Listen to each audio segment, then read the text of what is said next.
friends, and welcome to Virtual Strangers 122. I'm your host, Wes. With me, as always, my good friend Roots. Roots, how you doing this fine evening, brother? Good. Really tired after my epic 12 hours. Oh, wait, I didn't stream 12 hours. If you saw that, Jim Hall messaged me today. Said, dude, you streamed 12 hours? I said, no. I went and I looked and didn't stop streaming. And let that be a lesson to you to always have a stream end screen like I do that says, hey, the stream's ended. Because for 8 hours, there was just a screen of me saying my stream was ended instead of my camera or who knows what, but it's been a long time since I've done that. It's an epic stream though. The 4 hours we did actually stream. Yeah, I saw it last night, and I was like, man, they are playing late, brother. Wow, dude, that game is long, man. We're like 15, 16 hours in, and it's still unfolding. The devs of that game, no wonder why people raved and said it was like an amazing game of the year. It is. It's one of the coolest games I've ever played. Speaking of amazing, PD still, shout out PD, by the way, still going on about that Mafia mod that dropped yesterday. Like, he did another stream for it. And you know when a game is really good when PD does more than one video on it. Yeah, because he doesn't have time. He has less time than us to do that kind of stuff. Retrospectively, I guess I think he's just doing this as his job and taking care of his family. So I think it's awesome. The game is amazing, and I haven't been able to get it to run smoothly for me for some reason on the Oculus Quest through the Quest link or the Air link.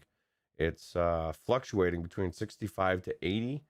But it says my headroom is like 90%. So it's not like, you know what I mean? I don't understand what's going on. I tried to do it through Steam and I'm getting a lot of jitter. But right before the show, I read you have to switch the mod to OpenXR if you're going through Steam, I believe. And I did not do that. So maybe that's where the jitter comes from. I'm going to get this thing working good. Yeah, what you want to do is you want to make sure that your OpenXR runtime is set to the correct setting as well. So if you're going to run it through Steam, make sure that your OpenXR setting is set to Steam. If you're going to run it through Oculus, make sure your OpenXR setting is set to Oculus. And no matter which platform you're on, it's easy to do. It's one of the main settings in there. You have to click one thing and it sets it for you. Yeah, so I got to do that and try it again. It's playable, but I want to enjoy it. I want to stream it, and I'm not going to play it if it's not if it's not running right. I'd just rather not play it. So I'll get it working. Yeah, I'm sure you will. DLG27 in the chat says, hi, all from the great Smoky Mountains. Are you on vacation, or is that where you live at, DLG? Who doesn't live in the great Smoky Mountains these days, right? Hey, it's not a bad place. I went there when I was a teenager. We went down to visit Pigeon Forge and Dollywood, and there's a bunch of tourist stuff down there. Or there used to be before there was a pretty massive fire that devastated a lot of it. I don't know, maybe 6 or 8 years ago. But I mean, before that, it was a pretty popular tourist destination for the area that I live in here.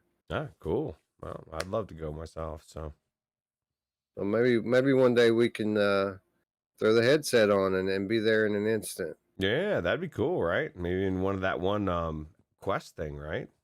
That quest, maybe you can go hike the Smoky Mountains, take pictures. Oh, you're talking about Brink Traveler? Yeah. Yeah, the people saying that thing's cool, man. I haven't had a chance to check it out yet, but there was a couple of people in the community that said that they were in it for like 30 minutes and got their money worth out of it already. That's on the Quest Store? Yeah, the Quest Store, and it's on Rift, it's on Steam, it's everywhere, bro. Wow, I'm getting it. I'll get it today. What's crazy is Corporate Zombie says, who else has Smoky Mountains? My mom! Oh, yeah, she does. That's true. And Corporate Zombie in the chat, I guess we should probably start like we always do by saying hello to the chat, because we do have loads to get to. Wolveraza is in the chat, and DLG says he's RV glamping on the side of the mountains, just finishing up a 2-week adventure. Well, good on you, bro. Good way to not miss the show while you're camping. That's Yeah. pretty awesome, right? Yeah, that's dedication for sure. Mash Daddy in the house says, "Yo yo yo, I'm late, but I'm here, bro. You didn't miss anything. All you missed was the intro, so you're right on time." Paradise Decay says, "True, no time, no life." VR Spry Guy's in the house, as is Zaylen Maru. Techno Glitch is in the house. What's up, Techno Glitch? Paradise Decay. Paradise Decay taking care of the for me. So thank you for that, Paradise Decay. Decay. Decepticon is in the house. What's up, brother? Corporate Zombie. Meow Meow the Gamer Cat. And Silver, XX Silver XX stopped by first off and said, "If I don't stay awake, guys, have a great show and I will catch it in the morning." So thank you, Silver, for stopping by, and thank you for the support. I am downloading Brink Traveler right now, and I just wanted to say to Radio Runt, says he just made it here. Radio Runt, Idaho. Yeah, there we go. Is that like a new town in Idaho, Radio Runt, Idaho? Yeah, well, it's gonna be after he's been there a couple years. They're gonna change the name. Well, maybe he'll be the mayor. I'll vote for him. Well, I think we should all run for mayor. We could have a whole conglomeration, virtual strangers. Yeah, and then we could all get top hats and monocles and a button-up vest. Yeah, change the laws to make a lot of money for ourselves. That would be awesome. That's the American dream now. Well, that reminds me, I used to have a Twitter account called the Mayor of VR, and it was that stereotypical mayor with the monocle and stuff. I let that one go dead. I forgot all about it. Bust it out, bro. Yeah, it's probably still there. I wonder if anybody ever followed it. Me and my 10 tweets I made with it. Yeah, well, maybe somebody's following it now. Anthony Man Wexford joining the chat. What's up, brother? As is Space Dennison. Yo. Thanks for stopping by, friend. Hey, Onakazi. Hey, Mepper. Hey, guys. Roots, what do you say we talk some VR? Let's do it. Let's start like we always do on Sunday. Let's get into some headlines. And a very interesting headline to kick off this week's headline segment. Lynx R1 on Kickstarter to offer mixed reality.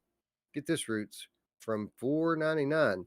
And just to refresh everybody's memory, this is an all-in-one AR VR headset that was initially slated to launch at $1,500.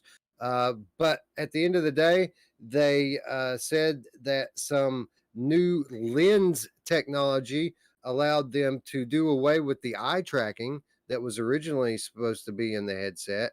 And now they're able to offer it up at a much, much more affordable price of $4.99. This thing has an XR2 in it. It has about 90 degrees field of view, which is a little bit less, about 10 degrees less than an Oculus Quest 2. But it does have AR and VR capabilities. It's got two color pass-through cameras, high resolution color pass-through cameras for the AR. It's got two infrared cameras for the Ultra Leap hand tracking that's included with it, and then it's got two regular black and white cameras for positional tracking as well. And out of the box, it will be able to be tethered to a PC to run Steam VR games. $4.99, Roots. Not the biggest field of view, but very compact and presumably lightweight. And I'm not going to drop $5 to check it out, but I'd be lying to say if I weren't curious about it. They need to send us a pair because I want to check it out as well. Look at the back. It looks like it really not like nestles your head, right? Like it looks like a kind of a child booster seat from the side. But Space Dennison says, where's this face gasket? And Wolveraza wants to know any word on controllers. And those are two things that I want to know as well. Like, what's the controller situation? What do they have a face gasket to attach for I mean even AR I'd like it attached, right? Wouldn't it be nice to not have light bleeding in? I don't know. I don't know how the thing's going to fit, and I don't know anything about a face gasket. I do know that controllers do not come with it. Hmm. They're going to support some third party motion controller. I forget what it's called, but Patreons. If you look at the show notes and you click through the link, it'll tell you a little bit more about the Hmm. controllers that it supports. Well, my like these games don't even support like Windows mixed reality off the a lot of them off the jump, right? Somebody's got to create something. So what's the odds of this third party company having a lot of support in the games? That'd be my only thing. I think it's super cool with the AR and that's my biggest thing. We're talking cubism yesterday, right? And how cool it'd be to do the AR mode, but we talked about it a week or two before, and I was asking about the camera situation as far as was it going to be like the pass through black and white and that kind of pixelation, and you said yeah, that's the cameras, and so I would like to see a better version of AR, and it sounds like this is it. Yeah, and it's we need to note that this isn't meant to be a primarily VR gaming headset. That's why it might be a little different than the headsets that we've always Mm. owned. All of our headsets are meant primarily for VR, primarily for gaming. This is a multi-use device and while it might not have all of the capability that a VR gaming headset would, it also has capabilities that a VR gaming headset doesn't have. So I don't know. Again, I'm not going to drop the money down to check it out, but I'd be lying to say if I weren't curious as to how this thing's going to turn out. Yeah, me too. You know, and it may not be this iteration, but maybe one or two generations down the road, they'll have an amazing. I mean, AR is coming. I think one thing that Anthony was right about back in the day when he was doing the show more often, is it's gonna come where they kind of become one, right? It's just gonna be a bit. So Yeah, yeah, yeah. And I don't think it's actually going to be all that long. I think Um, I think it'll be a little while before AR gets really good, but I think we'll start seeing more. Only we're already seeing AR functionality come into Oculus Quest, so I imagine that the next iteration of headsets will use it a bit more, and then the ones after that will make it more of a sellable feature. yeah, absolutely. Um, Space Innocent says the controllers I've seen them say it'll support are touchpad Vive style controllers. Hell, yeah, yeah, I can't do touchpads, bro. I gotta have my thumbstick. Yeah, it's weird. Well, you know, who knows that this company, how long ago the third party company was designing it, right? You know, Vive Right. at one point was the shit, man, 5 years ago. Yeah, it's still the shit in a way. Just a different shit. Techno Glitch says 2030, my guess. Probably pretty close. Yeah. Oh, brother. It's not the only new product. We have a headline on though. Roots headline: Facebook and Ray-Ban launch $300 Stories glasses. These are called Ray-Ban Stories, Hmm. a hybrid between Snap spectacles and Bose frames. So these are not AR glasses. These are smart glasses. They tether to your smartphone. They're voice activated and they run certain Facebook applications. And while they are obviously designed to be stylish and utilitarian for those who drop the $300 on them, their main function is research. Research for Facebook. Data will be collected that will lead to the design of the Facebook AR headset. So, kind of an experiment going on here. Mm. And, obviously, it's not going to be a big consumer item, but I'm sure plenty of people are going to buy these. No, it's gonna lot more people than you think because I think it records video as well as like I mean it does a lot of stuff that I mean think about the average TikTok person. They're gonna want these. They're actually cool sunglasses. They're ones that you might go out and buy anyway. They're about the same price as they would be normally or a little bit more. and they've got a lot of functionality. But what they don't want, I mean, they're researching, right? What else are they filming and recording all the time? I just think that I there's no way that I would want to just do this. Like, but it's cool. What's bad is that everything in life is double edged, right? But I can see that double edge right off the bat, and it's the company, man. If it was somebody that was benign and hadn't been doing so much weird stuff, I'd be like, yeah, it's cool. Um, but What company is benign though? I mean, yeah, we're already so far down the rabbit hole. I mean, we're all carrying this and leaving it mm, sitting right next to us all the time. It's that's all true. being recorded. The cool thing about these glasses is that you can, incognito record while you're talking to people. I want to order a case of them and send them to Project Veritas.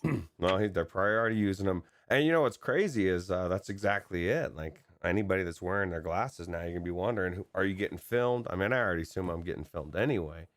But I just think it's a cool technology. And hopefully they'll overlords will let us use it for something good, fun down the road. We'll see. They look like those old school 1950s incognito sunglasses. Like, you want to blend in, put on a black leather jacket, a hat, and a pair of these big Ray-Ban sunglasses, and no one's going to notice you now. Michael J. Fox from Back to the Future too, right? There you go. There you go. Yeah, that's cool. Headline: Echo VR Season 3 available now with 50 new rewards. Roots, this is an interesting thing to me. Like, Echo VR went seasonal a while back, and with most games, Pop One, what have you, that Firewall, that take this seasonal approach, they typically will launch content with each season, new content, new levels, new environments, new characters, things like that. It seems to be all cosmetic with Echo VR. It makes me wonder how many people are actually paying for this stuff. Wow. Yeah, I don't know. I guess do you think Scion's paying for it? He's one of the biggest Echo VR person I know. I could gauge it by him. You know what I mean? But makes you Yeah. wonder. So I don't know. I guess as long as people like it, and I mean, it is a free game. You don't have to pay for anything. Uh, you know. So Yeah, and I'm just assuming that that you have to pay for this pass to yeah, you have to purchase. If you Okay, let's see, the new season is available now, runs through November 21. Several reward tiers are available to unlock for free. hmm. However, if you want all 50 rewards, you'll have to purchase Echo Pass Premium. So some of the 50 you'll be able to unlock with no money. But if you want to get all of it because you're some Echo VR fanatic, $10 or 1,000 Echo points. Well, to each their own. If they want to, I think it's good. It's good for the devs. You don't have to have that. It's cosmetic stuff, right? So, Technoglitch says he loves tossing the disc. Um, but the floating thing he doesn't like. But you know who else loves tossing the disc? Wes? My mom. Oh, yeah. It's here's an interesting thought for you, Roots. Um, 50 items, unlockable items. That's a lot of stuff. And I got to imagine from a development standpoint, that's a lot of work to design this stuff, to program it in. And when you think about all the time they put into these 50 cosmetic items, and you think about how they keep pushing back Lone Echo 2, I don't know. I just feel a little weird about it, don't you? I do kind of feel it. Well, I mean, it depends on if you're really waiting for this game to come out, Lone Echo 2. Yeah, it's like what the hell, man. I mean, they'll devs are basically saying it'll come out when it comes out, and it's gonna knock your socks off. That's what I'm hoping, because that's what it needs to do now. It's been long enough, right? It's absolutely going to blow you away. Yeah. Oh man, yeah. No, I'm excited for Lone Echo 2. I could give two shits about Echo VR and their 50 rewards. I do wish that that they would maybe do 25 new rewards and then let us have Echo VR, or I'm sorry, Lone Echo 2 when they said they were going to. But it is what it is. I still haven't finished the first one completely, so I guess it's okay if they push it back. Yeah, absolutely. Headline. Oh, this is a cool one too. PlayStation Studios acquire the Persistent Studio Fire Sprite. So this past week, a lot of big announcements from Sony. But as far as VR related news goes, none bigger than the Sony acquisition of Fire Sprite Games. Fire Sprite Games, as we mentioned, most notably, um, the developer behind the Persistence. But it's also notable to to recognize that the founders of Fire Sprite Studios are, the remnants of a long since defunct Sony studio, Sony Liverpool.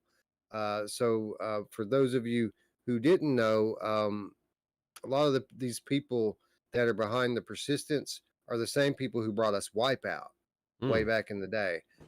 So the very talented team of a large team, larger than a lot of the Sony studios, 250 people on the Fire Sprite staff, and currently working on 3 different titles.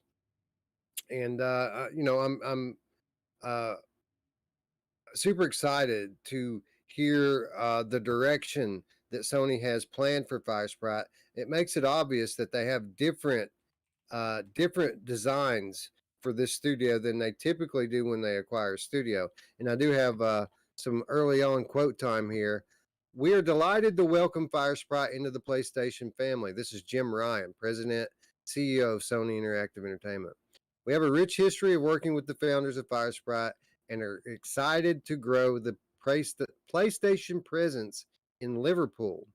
The portfolio of titles Fire Sprite has developed has continually demonstrated the team's ability to transcend traditional gameplay experiences and brilliantly showcase the potential of our hardware. So this is Jim Ryan, and we heard similar things from Herman Holst. They keep putting over Fire Sprite and their mission as non-traditional. Like they specialize in making games that are different experiences that optimize different hardware. They keep dancing around VR. They picked these guys up to be a VR studio, and when you have Sony laying down millions upon millions of dollars to pick up a studio primarily to develop for VR, in my opinion, that bodes well for the future of PlayStation VR. Yeah, yeah, especially with what we were talking about the other day with the hybrid games, right? Bringing in the hybrid games. Everybody wants well, I guess not everybody wants the hybrid games. I want the hybrid games because that's the stepping stone I know has to happen, and I want all my favorites in VR. So, Check this out. This is a quote from Graham Ankers, who's the co-founder and CEO at FireSprite. Quote, at FireSprite, we're always striving to bring something new to a game or genre, and developing for new technologies is a driving force of our passion at FireSprite. Joining PlayStation Studios will allow us to amplify this passion, working more closely on cutting edge hardware without any limitations and furthering our studio's heritage of creativity and technical innovation to offer some truly unique experiences for PlayStation fans. Again, they're saying it without saying it. They love working on stuff like VR, and now the fact that they're a Sony studio, the shackles are coming off. They have all the funding that they'll need and cutting edge hardware to work on.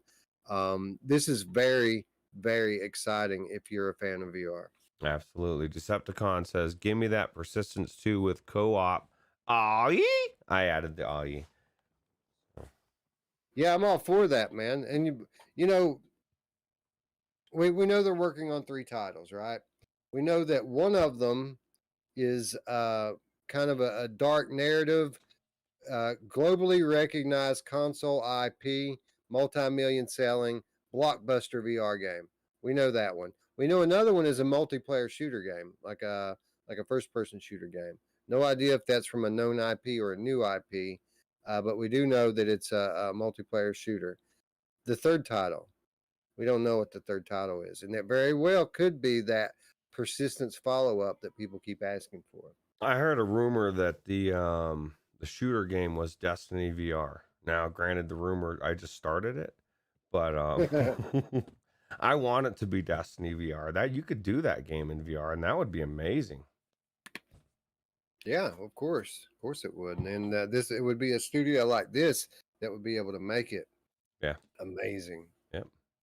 But anyway, this is a great pickup for Sony, and again, it bodes well. It shows that Sony they're not going to treat PlayStation 5 VR like the experiment that PSVR was, right?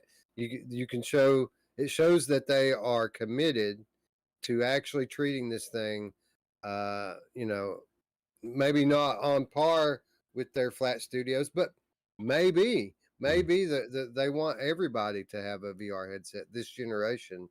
They're certainly putting their money where their mouth is. Yep, absolutely. And the ugliness has reared its head, Wes.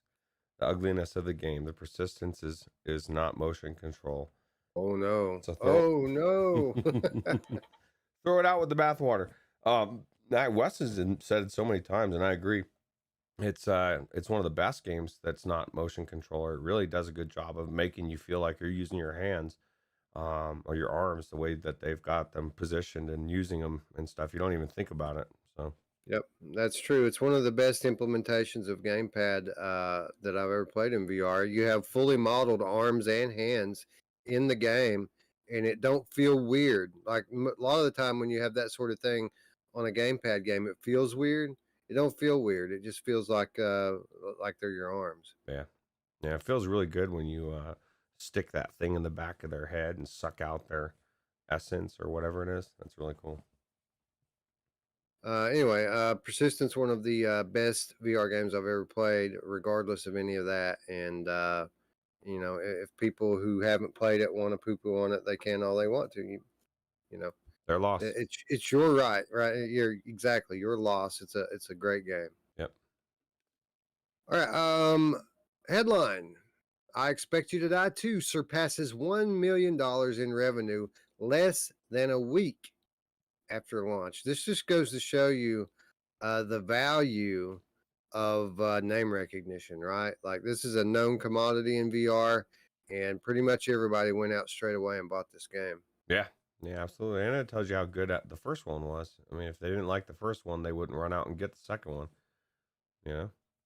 You remember when it was a big deal, like after 2 years, when a game finally broke $1 million in revenue? Yeah. Yeah. It Well, wasn't long ago. It wasn't long ago. That was the beginning of the Oculus Quest era. When Quest first came out, it was a huge deal for a game to make $1 million. so are you saying that if the Quest didn't come out, PCVR wouldn't be thriving? Like people say that the Quest 2, Oh if it didn't no, come out, man, PCVR would be booming, bro. no! If there weren't 10 million Quest 2s sold, I'm sure there would be 10 million Valve Indexes out there. Everybody would just automatically have a Valve Index and a $2,000 gaming PC. Yeah, especially since you can't build a PC these days. So. Right, right. Anyway, Chris Richardson in the chat says poo poo. Poo All poo. right, he's poo pooing on the Persistence. I guess he must not have played it. Or he's laughing about people poo pooing. Yeah, I guess. Anyway, this is great. It's good to see VR developers being able to make money. And again, this is 1 million overall platforms, and they did a multi-platform launch. So I'm sure that they made significant gains from all directions there. Yeah. Headline: Microsoft Flight Simulator adds tons of new landmarks in World Update 6. So Microsoft Flight Simulator continues to evolve into something that is amazing. Not only on a flat screen, but in VR as well, as is the case with most updates to this title. You're getting a ton of new locations that you can visit from the cockpit, and there's also loads of bug fixes, tweaks, optimizations, including those which affect VR performance. So uh, the amount of machines that were able to run this thing at launch were like this, and then with each update, it gets a little more and a little more and a little more. And I'm just wondering, Roots, when's the moment that I should actually try to get in on this thing? I was wondering if you. I was going to ask you if you tried it or not. I have not tried it No. in VR yet. I've played it flat, and it was cool. It's hard. I mean, there's a lot of. Okay, this is my problem with it, Wes. Right? Like you need to watch the tutorial, like, or you don't know what the hell is going on. And so, like, of course, what do you think I tried to do? Not do the tutorial. Found myself like trying to do stuff and not knowing what's happening. Very frustrating. Better to watch the tutorial. Leave it to Roots to try to play a friggin' realistic flight simulator without watching the tutorial. Like, no, I could fly a plane, bro. I got What? this. Yeah, I got it. No problem. Now, here's Uh, the cool thing about this with me. I'm sure there's an autopilot mode. mm, I'm positive of it, and I could give two shits about flying the plane. I don't care at all about flying the plane myself. I want to go on a ride, bro. Take me on a ride over these landmarks and beautiful countrysides. That's the entire draw of this to me. true. I don't care who flies the plane, Yeah. as long as it's never mind. I was going to make a 9/11 joke, but it's like literally the day after 9/11, so it'd probably be Probably not. Probably not. Not timing's not horrible. very timely. Techno Glitch wants to know when the 4,000 cards are coming out. I think they're coming out next week, and you won't be able to get a hold of those either. No, Right. probably not. When are the 3,000 cards coming out? That's the question. Yeah, for real. I saw that you can get them pretty much hands down on Amazon now. Actually, a lot of places, but it's like I don't know, like 3080 Ti for like 1,800 or something. Right. Uh, All the new variants, right? The ones that they put that the hash. yeah, that right, that hash limiter on the ones that the miners don't want. I think that's just an excuse for them to jack up the MSRP by $300 or $400, because all of those cost a lot more than the original ones did, right? Yeah. Well, I mean, and if you have the money, great, you can get it. But that's a lot of money. Thomas McNostril says, "You know who else likes to ride in the cockpit?" My mom! Oh yeah, she does. I always thought that would be a funny name for a bar, like a certain type of nightclub, right? The cockpit. It sounds perfect. It does. It sounds like a great gay club. So Oh, you said it. I didn't. I kind well, of did. But I'm not said it. saying that it's bad. I'm just saying it'd be a great name for one. So. Going to the cockpit this weekend. You want to come? Anyway, headline. The 2021 Venice Film Festival invades VR chat. So we talked a little bit about Venice VR Expanded during the Viveport report on yesterday's episode of Free Stuff and Killer Deals. What we didn't talk about was how Viveport was just one facet of a multi-pronged event coming from the Venice VR crew. And, just as big, if not bigger, is their presence in VR chat. Tons of stuff going on in VR chat this week. I think they said 37 groundbreaking projects from 21 countries, 35 custom made worlds, and 5 live events hosted in VR chat right now from Venice VR. So if you don't have Infinity, don't fret. VR chat's free, and there's lots of cool stuff going on in VR chat. And the good part about it, unlike Viveport, you can take this in with a friend. Is this anything you can do in the Museum of Other Realities or not this time? Not this time around. No, they're in VR chat. They're in Viveport. There was some other third thing that they were doing that I can't place right now. It was a Hmm. smaller thing. But no, this is not in the Moore. I think the Moore might have something else going on right now. But Venice Film Festival is not in the Moore from what I understand. I need to get back into the more or something like this. One of those times when not like you were having yesterday when you were like, I don't know what to do in VR. It's like, well, why not just go try something that you weren't even thinking about? And I say this all the time, and that's part of the problem of looking at the games and thinking about them. And I equate it to TV, which I don't watch anymore. And most people don't have a channel where you're watching what, I guess you go see the guide, right? But if you read the description, you're less likely to watch the show that you normally watch. If you just stumble onto an episode of one you've watched before, you're apt to watch it. Same thing with games. I think if you just kind of stumble into something like this and check out a whole bunch of stuff, you'll be really entertained. So, Yeah, and the Moore is massive, and generally there's something different going on every time you go in there. But even if not, even if it's just the base museum, there's so much to look at. I still haven't seen it all. And I've been in there like 4 or 5 times at this point. It's huge. It's like a real museum. And it has a real awesome sense of presence and a lot of amazing artwork in there. I highly recommend it. It's free now. Like you don't have to pay $20 for it anymore. It's free now. Anybody can pick this up. And I highly recommend it. that's crazy, man. Free. Wormsworth throwing $10 or $9.99. I don't want to oversell it. It says, good show, fellas. We appreciate Yeah. you. Yeah, we don't want to treat him like he gave us $10 or anything. Yeah, exactly. $9.99 from Wormsworth. Thanks, bro. Thanks. Thanks a lot, Wormsworth. Yeah. Don't suppose you have another penny on you, huh? No, thanks for the support, bro. Well, I really appreciate it. We do appreciate it. Penny or no, we appreciate all the support. Yeah, for sure. Anyway, that's awesome, man. Thank you, really. Thank you. Wolveraza says he cannot play VR chat. He doesn't understand the draw. It depends. It's if you're going in there and you just looking to, some people aren't into going into just random chat rooms and people being ridiculous or whatever. But there are a lot of cool games like Among Us. If you're into Among Us, they've got something like that in there and a bunch of stuff like that. So,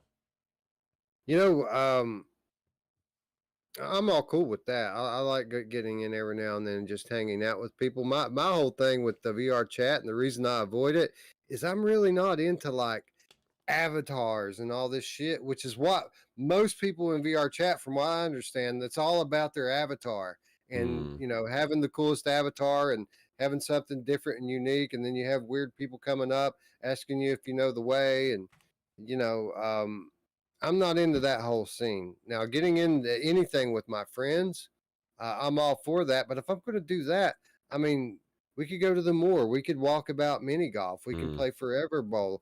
There, Pop One. There's so many things. Rec Room. I mean, there's so many other things I could go do. I really just haven't felt the draw to get into VR chat. Yeah, no, the draw of the avatars and everything, like you just said, is it's really YouTube.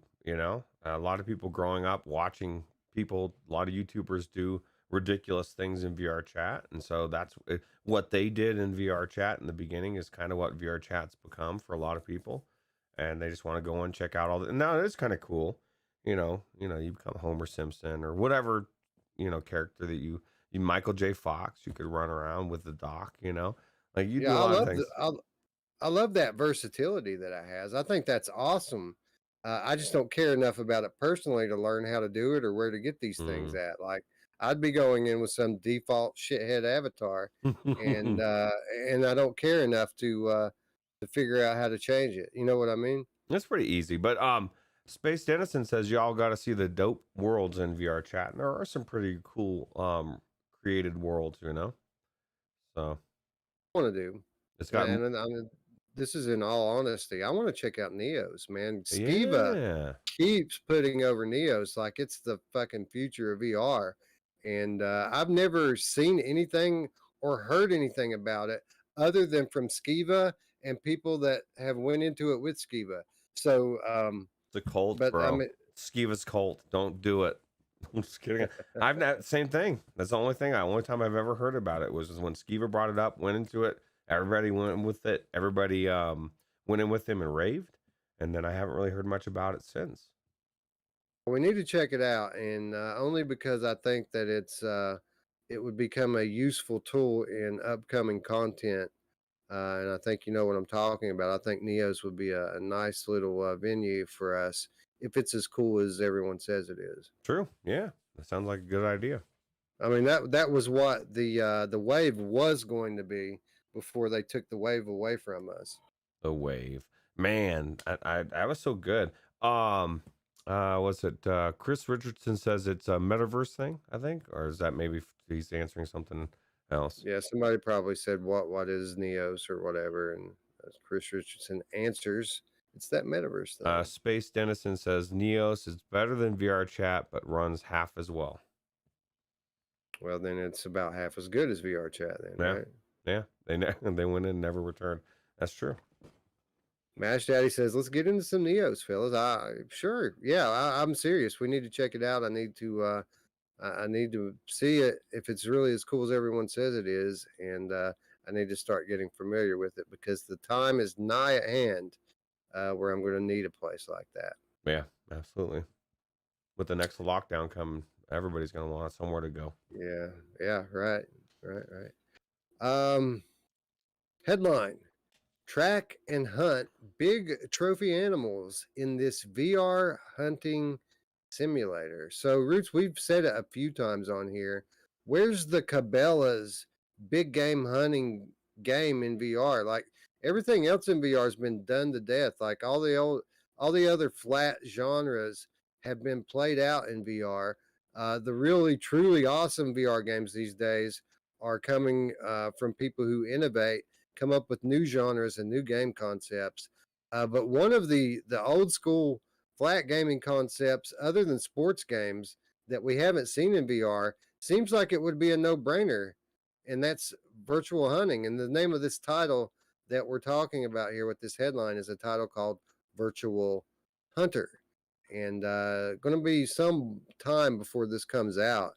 But man, I can't believe it's taken this long for someone to do this. Like there's so many people out there who are into hunting, and especially people as they get older, they don't like to go out in the cold anymore. And this would sell headsets to the right people. Yeah, absolutely. People that love hunting and can't go for whatever reason, maybe they ban it in the future, and this is your only way to hunt. Get it out of your system, right? But if that, I mean, it's amazing technology VR to where you could really go in there and feel like you're actually hunting. Maybe you track the thing as well, right? So A Mepper down for the Neos trip, it looks like. So that's 4. Who else? Who's coming with me? we can get a whole group going. Let's do it. For sure. We'll take that place over. Yeah. No, but dude, I'm kind of interested in this. I mean, if you look at the footage, there's a trailer for it. Again, it's linked, Patreons, at the bottom of the show notes in the trailers and videos section. I linked the trailer for this game. If you look at it, you can tell it's indie, but it's a fairly well done indie. Like you know, it's a little rough around the edges with regards to like user interface and things like that. And like the animations after you shoot the animals, not 100% realistic, but the environments are cool and it uses realistic weaponry. And it's close enough that I think there could be a good time here. And again, this is something coming out late next year. I'm sure it's going to get a lot better before it even launches. So I'm kind of interested in this. Yeah. Wolveraza says he's actually been looking for a good hunting game, one where you can track, downward approach, all of it, and maybe this could be it. So that'd be cool. Yeah, absolutely. Space Dennison down for Neos. That's 5, Roots. Yeah, so we got 5. I bet. Well, if Space Dennison's down, then we could probably rope in Delirium Drew, and if we get Drew, we can get Dave Station. Hey, we can get everybody. Let's do it. Let's go. I'm down for it, bro. Well, we need to think of a good time to do it. Maybe we could do it like early on a Saturday, or maybe do it like next, like Tuesday or well, yeah, Tuesday. We could probably do it on like a Tuesday or Wednesday. Can't do it this week because of we have other things to tend to, other multiplayer stuff. We've got for Wednesday. we have Legendary Tales that we're going to cover. So we're going to be into that this week. And then there's another multiplayer game that's getting ready to launch that we need to find time to get into as well. So it'd probably be difficult to do it this week, but who knows? Maybe we'll be able to squeeze it in there. That'd be cool. Absolutely. All right. And last but not least for this week's headlines, Paranormal Activity, The Lost Soul, now available on Oculus Quest. This was a bit of a pleasant surprise for me, Roots, because this is a game I've liked. I haven't played it in a while. You don't want to replay games you've already beaten without an excuse. Now I've got an excuse to go back into a game that I already liked. Yeah, absolutely. I've never tried it. Well, maybe I did, I think, but it's been a while. I need to get into it, check it out. This is cross-buy, I'm assuming, right? I have no clue if this is cross-buy. I could tell you. Give me just a second, and I can verify it for you. This was a bit of a surprise for me. Like I didn't know this was coming. I knew that the devs were working on something, and I just kind of assumed that it was a new title, and hopefully they are still working on a sequel. But I don't know why it never occurred to me that maybe they're getting ready to launch the game that they already developed on Oculus Quest. Yeah, true. Meow Meow, the gamer cat says hunting game with X-ray kill cam would be cool. And you know what would be cool? It would be a predator game where you get to be the predator and you hunt humans. That would be cool in VR. Very visceral. You could do some crazy stuff with that game. Well, it's interesting you said that because the Predator Hunting Grounds is one of the PS Plus titles this month. And when that game was first announced in development, most people thought it was going to have VR support. And I think they may have even announced it to have VR support and then they dropped it later. But yeah, people were really excited about that when they thought it was going to be a VR game. Ah, nice. Paradise Decay says another multiplayer we need to play is Forewarned. He played with Vran, Dr. Greg, and Dazid Nectic. It was scary, fun as F, and he had a blast. I keep hearing that, and we need to hang out with you sometime, PD. We never get any Paradise Decay time. You need to hang out with the virtual strangers. I agree with that, and I have just the thing, and we will talk to PD about that off air. Nice. But I've already, we talked about it the other day, something that we'd like to do with PD.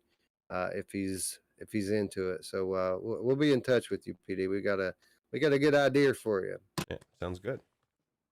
Anyway, no, Roots, for what I can tell, this is not a cross-buy title. It's $20, and it makes sense for it not to be. Not that like this type of game shouldn't have a cross-buy, but I can see why they wouldn't launch it as cross-buy because this game has pretty much been on sale for $5 and $6 for a year. And if they're going to make it cross-buy at launch, they're pretty much just developing the game for nothing, just giving it away at this point, and that really wouldn't make much sense. And there's so many players, and like we just said, in the Oculus Quest community that have headsets that now they can actually get to play the game. Never even knew the game existed on PC, right? So it's a win-win. Paradise Decay says, I played Predator in VR before it released, and it was not very good. So, yeah, that's probably why they dropped the support for it. Yeah.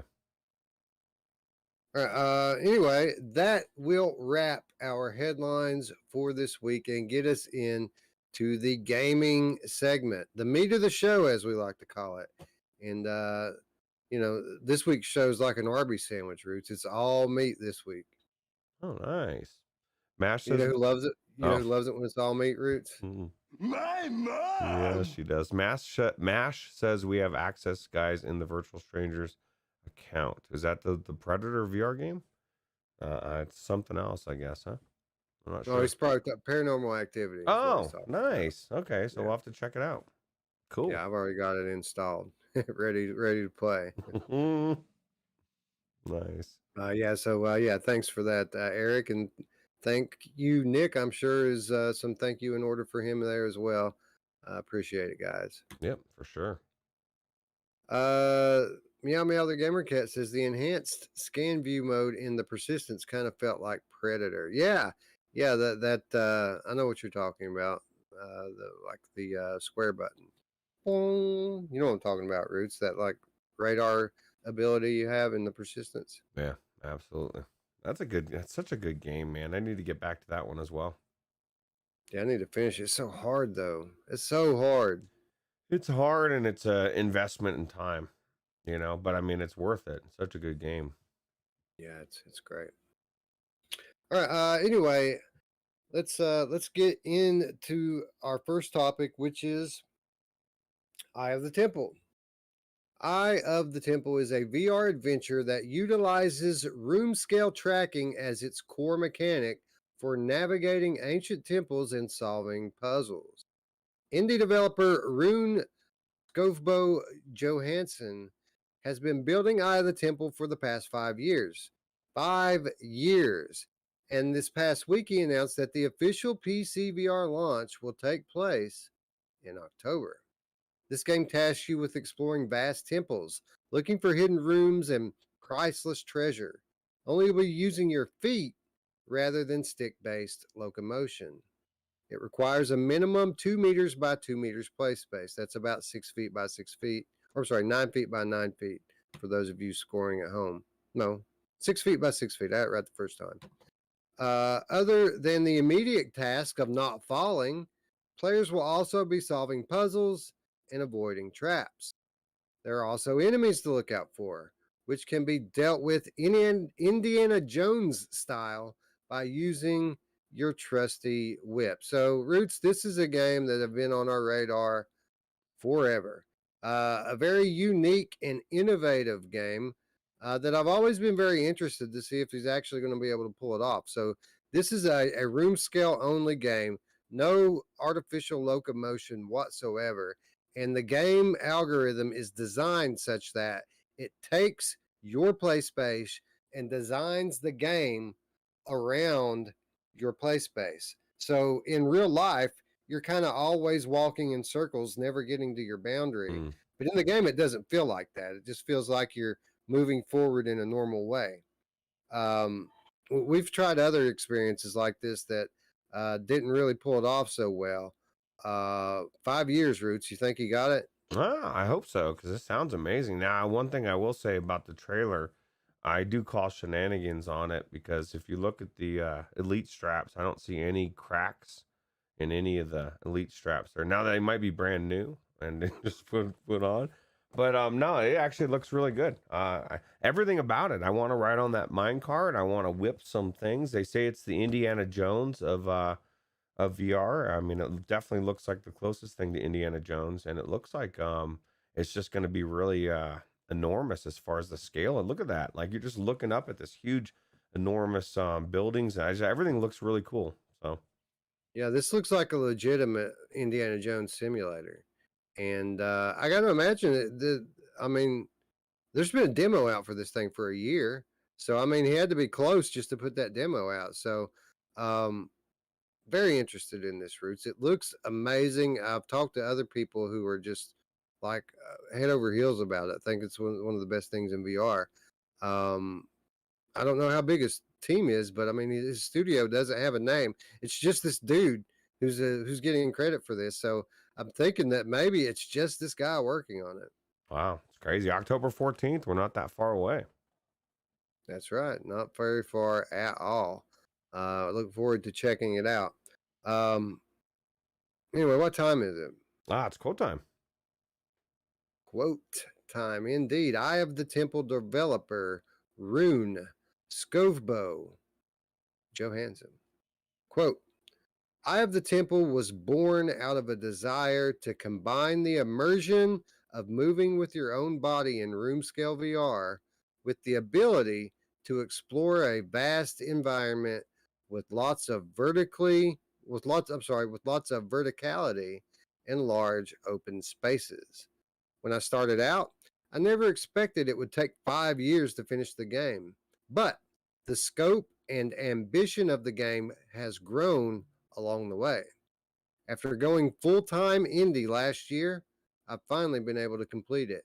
And now I'm very excited for players to be able to experience this adventure for themselves very soon. So this game just screams everything I love about VR. It's an adventure. It's talking about exploring large open spaces, you know, temples, looking for treasure, you know, taking on enemies, avoiding traps. I mean, if this game is as it is described, I mean, this might be one of the games of the year. We need to get into this. DLG27 says the demo is pretty long experience. So why have we not tried the demo? Or are we just like, maybe we're just trying to like save it for. I'm lazy, bro. I like to play sitting down. No, That's I true. don't know, man. I have a small play space, but apparently, you know, 6 feet by 6 feet, I've got that. Like, if it can play in that, then I'm good, bro. And what I would probably do is I'd probably play it wirelessly. Obviously, Yeah. you'd have to play it wirelessly, and I would go into the next room, which I have. You know, I have probably 15 by 15 in there, no problem, and it would probably work very well. Derail says it's a trap. You know, it'd be cool is if you like, you could have like wives, just get. I mean, and she'd have to be careful. Let's say that first, but she could get like some kind of a blowtorch when you're going through the fires. You could kind of duck and you could feel the flame and stuff. Don't get yourself set on fire. For Spry Guy says you need a full size play space for the demo. Yeah, I know. 6 Right, by 6. we'll need wife. We'll need wife to play referee, right? Okay, kids, you guys don't come. I'm moving around here. I'm whipping people and doing all sorts of stuff. Well, I guess they're not whipping people, but whipping. So Whip it good. No, dude, this thing looks amazing. And yeah, I'm down. I'm down for the demo. I'm down for the full release. I'm down to get out of my chair and play VR for the first time in a year. And I think this might be the game that does it. yeah, absolutely. Again, Eye of the Temple is scheduled to launch on Steam VR this October 14th. So pretty much exactly a month away. It would have to fall right in the middle of my horror game bonanza, right? That's all right. You need a little break, a little breather, you know, a little like a palate cleanser. Scion VR says any game that uses motion controllers suck. So you know, that's pretty true. It's pretty true, right? Like motion control, and who wants to use your hands in VR? Yeah, right. Yeah, I agree with that wholeheartedly. Yeah. I prefer to use a gamepad or nothing at all. Or just go back to the Go and with your little controller. That was cool. Chris Richardson says Predator Hunting Grounds by Ilphonic isn't the same game as Predator VR by Phosphor Games. So a little cross up there, I guess. I thought Predator Hunting Grounds was the one that had VR support. All I know is I would love to play the Predator in VR. And it would be cool if you had it set up to where you had like a whole party of like 8 people and they had to make it from one place to the next of real people. And there was a Predator hunting them down, right? You could just like pounce on people. Yeah, that would be awesome. It sounds like location-based stuff to me, though. Yeah, it does actually. DLG talking about this demo. He keeps putting it over. Says it's a long experience. But by the way, we know who loves long experiences, right? My mom. He says the sense of immersion is outrageous. My ankles ache playing this game because of the immersion. My fear of heights kicks in big time. I'm getting the demo now, man. Yeah, I think I'm in as well. And if you're the dev, definitely send us the copy so we can all check it out. Me, Mash, and Wes, and we'll please do, absolutely, because this looks amazing, and if it is, obviously we'll come back here and shout it from the rooftops. Yep. Or the temple tops, if you will. Yeah, I'll shout it from the whole place in there. We can do a location-based shout out, maybe. Anyway, again, if this turns out to be the adventure game that it seems that it's going to be, maybe on the short list by the time it's all said and done for Game of the Year. But speaking of games that are on the short list for Game of the Year, Sniper Elite VR. Rebellion's Sniper Elite VR launched just a couple of months ago and quickly established itself again on the short list for this year's VR Game of the Year. From day one, this title has displayed excellent storytelling an addictive and replayable gameplay loop, and top notch graphics and sound, regardless of the platform that you choose to play on. Now, the studio's dialing it in even further with a new update that promises to add some more customization to the sniping experience. First of all, you're now able to toggle settings in a new custom difficulty mode, which lets you mix and match things like aim assist, bullet drop, and wind effects. New options give the player full customization control of the intensity of vignetting and the controller haptics. If you have shaky hands or want a weightier field of weapons, Rebellion is also bringing variable motion smoothing to hand movements in the new update. Players can now physically crouch in order to activate stealth mode as well as the button press. Players can now select from a variety of weapon alignment options and will have the options to turn bullet trails off. Controller oriented locomotion has been added, and the flick grab system has been tweaked and improved. These are just a few examples from a laundry list of optimizations that apply to the game on all platforms. So, Roots, uh, we were kind of amazed with this game and the state that it was in at launch. Like generally, when games launch and you have this list of things that need to be fixed, a week later you get your update, and then the game is finally in the state it needs to be in. This thing was amazing from the get go, wasn't it? Yeah, yeah, it was amazing, and it's amazing that they're fixing everything that I would have said they needed to fix, right? And there was actually people that said, look, my hands are shaky. Just generally, if I put my hand out, it's going to be like some people's hands are shaky, right? For whatever reason, and so they needed some kind of balance to be able to play this game in general. It's not like a regular game where that's not going to affect on a controller, right? So it's cool that they've already fixed it, and this game is amazing. I call it a Wolveraza special. It's his favorite, so it's an amazing game. Yeah, and now it's like fully customizable. You can set this thing up however you want. You can handicap it all day long, or you can make it as tough and realistic as you want. Um, Now, notably, if you mess with certain options, it's going to completely disqualify you from leaderboard play. So, like, the scoring system will just go away if you nerf it too much. But still, it's nice to have the option. Yeah. Did they I agree. Did they balance any of the guns out? Like some people complained about the machine guns or whatever. I don't remember what the complaints were. Most people raved about the sniper guns, and then the other ones. Some people liked them, some people didn't. I'm not sure. There was so many things in this update. I didn't read through all of it. I took some highlights out of it and made our little article here. But I don't know if they did that or not. I wouldn't be surprised seeing all the stuff that they actually did do. Yeah. Well, the game was already worth buying before. Now it's becoming a no-brainer, right? So Yeah, and all of those optimizations that I just listed off, that was a fraction of the list for multi-platform. Those were across any any version of the game that you own. Now, the PC version of the game is getting extra graphics options, including MSAA, SSAA, and FXAA, as well as lens flares. Of course, though, Rebellion warns that these options are intended for higher end PCs, and adjusting them could have an impact on your frames per second. So, tweak the graphics options wisely. Of course, we all know that already. Also, the game now has official support for B haptics, Tact Suit X40, as well as the arms and head um, haptic units as well.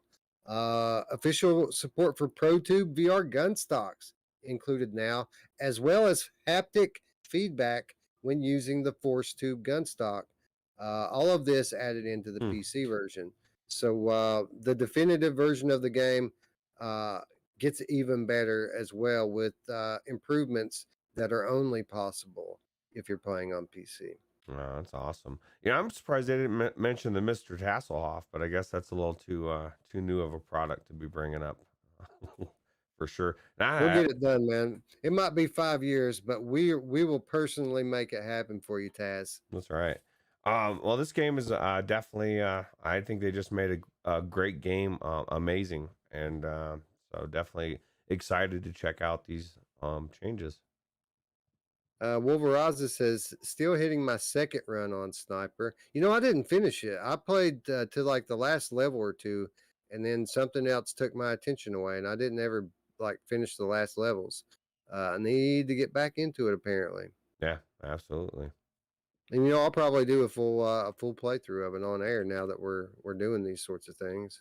Yeah, yeah, for sure. I think people would love to watch Wes, see how Wes approaches Sniper Elite VR because you're so meticulous, and it'd be great. Well, I mean, this would be a great one to play just because I love it. Like, it's so good. Like, this might be my game of the year as far as fun factor goes. I don't know if I've enjoyed a game this year more than I've enjoyed playing Sniper Elite. Well, Scion VR asked a question. You already answered the first part. He said, "Have you guys finished Sniper Elite? We have not. What would you give it out of a 10, 1 to 10 scale?" Wes, I'd say it's probably an 8 or a 9 for me. Yeah, that's what I was going to say. 8.5, 8.5 out of 10. Yeah, Like it's very good. You know, I generally like a bit more of a story adventure just as a genre thing. It isn't really a quality thing with this game. It's, you know, quality wise, this is a 9 out of 10, 9.5 as far as quality goes. My thing that makes it an 8.5 for me is just that I like other genres of game a little bit more than this genre. So it's really nothing against the game in itself. Um, but the 8.5 is kind of an overall thing. I would say that it's like a 9.5 in terms of fun factor for the gameplay loop. yeah, no, that's an amazing game. D-Rail says it's a 7. Wolveraza says 9 for him. And, we're all kind of right there in the same boat. It's an amazing game. Way, to me, heads and shoulders, I guess is the thing, above the other game that came out that was like this. I can't even think of the game right now for some reason. Medal of Honor. Although Medal of Honor is good, this game was more of a complete package, I think. Yeah, they had some similarities and some differences. Obviously, I mean, there's some very obvious similarities with them, but when you put this game, compare it against something like a Zero Caliber, like there's not even any comparison, is it? Like this game is way better than that. Yeah, absolutely. This is AAA type of game, so it's really good. Right, and a part of a group of games that you could count on one hand, that the Quest 2 version, not very much different than the PC version at all. Like the quality level of this on Quest 2, like you would think it was a PC game playing it on Quest 2. Yeah, absolutely. Yeah, it's very good. Like this and VR and really just one or two others that you could even say that about. Yeah, they're just amazing. Voodoo. Yeah, Voodoo. I don't know what's going on. What kind of magic? Yeah. So now I want to just stop the show and go play Sniper Elite. I think people would be upset. We'd like it'd be like not letting somebody finish. You know who doesn't like it when you don't let her finish? My mom! She gets real pissed. Wolveraza says, but Zero Caliber's gun work is on point though. Yeah, kind of, but I mean, it feels kind of generic to me versus something like Sniper Elite. Like Sniper Elite feels much more polished to me when I play it and a lot more fun. Storytelling is a lot more, complete as well. Yeah, it's better in just about every way. I would like to have multiplayer in it. That's really the one advantage something like Zero Caliber would have is the multiplayer. That's the whole reason you play Zero Caliber if you're me. Yeah, absolutely. Scion, I'm surprised you haven't gotten this. He says thanks for the info. He'll pick it up at some point. Considering your favorite gun is a sniper and you love bolt action, like there's some people like me, I hate bolt action. Scion loves it. He prefers it. This is your game, dude. This is it. You gotta pick it up. Yeah, you'll definitely, if that's true, you'll definitely dig this game, Scion. Berber Cat joining us, as is Noel DBZ2. What's up? Thank you. Thanks for hanging out. All right, let's move on and let's talk a little bit about Ruins Magus. A few months back on Virtual Strangers 108, we reported that developer Character Bank is working on a new VR magic action RPG by the title of Ruins Magus. This past week, the Japanese studio released a brand new trailer to give players an updated look at the game. Ruins Magus is set on a large archaeological site in the center of the city named Ruins City Grand Omnis. You play as a new archaeological hunter tasked to work with a new researcher named Iris from the research institute Enigma to unravel the mystery of the ruins. Along the way, you will encounter various barriers and obstacles, such as the guardian monsters. Fortunately for you, you have access to skills such as magic, shield actions, and evasive measures to take on these powerful guardians. The game will comprise 26 story chapters with more than 30 unique characters. Famed illustrator Seiji Yoshida will be helming the visual production for this title. Ruins Magus releasing this winter, and the new trailer lists Steam VR and Oculus Store as the supported platforms. So, Roots, do you remember us talking about Ruins Magus a few months ago? I do actually. It looks pretty cool. I like the fact that it looks like the character's got a wizard's hat. And hopefully you'll be able to do some wizard. Doesn't sound like he's got a wizard's background though. What was it you said he came to do there? It was like totally something. Well, he does have. I mean, I didn't write it in my notes here, but one of the articles I read on this actually referred to the character as a wizard. Oh, okay. But you're here to do archaeological work. Okay. So it's just like a bonus. Maybe something's going on. You know, you're there and archaeologically checking things out, and then the shit hits the fan, and you're a wizard. And you fall back on it and start doing some cool stuff. Sounds cool. Yeah. So basically, you're new to archaeology, and you come to these ruins to help someone named Iris from the Research Institute to unravel some kind of mystery with these ruins.